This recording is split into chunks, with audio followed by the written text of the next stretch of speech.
question de modèle de production. Et je vais repartir de ce qu'a dit Hubert Reeves sur l'utilité des mécanismes naturels. Il faut qu'on retrouve dans les mécanismes de la nature des outils pour la production agricole.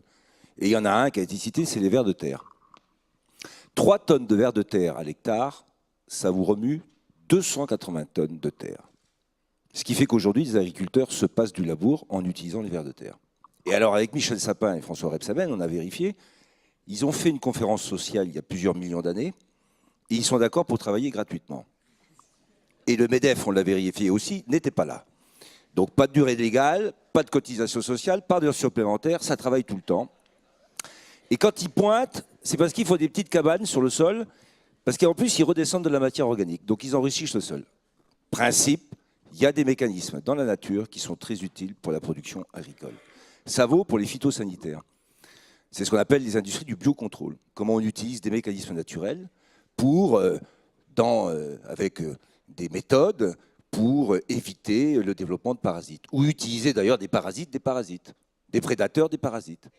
Et là, il y a des enjeux majeurs. On a fait aussi avec Marisol Touraine, ensemble, le point sur l'utilisation des antibiotiques chez les animaux. C'est très important, une seule santé, les hommes et les animaux. Et on a des résultats aujourd'hui de baisse de l'utilisation des antibiotiques. C'est ça qu'il faut poursuivre. Et sur les phytosanitaires, c'est le même objectif. Donc l'agroécologie, c'est un principe. Redécouvrir dans la nature ce qui peut nous être utile avant de penser que pour produire en agriculture, on n'a qu'à s'affranchir des mécanismes naturels. C'est ça qui est en cours.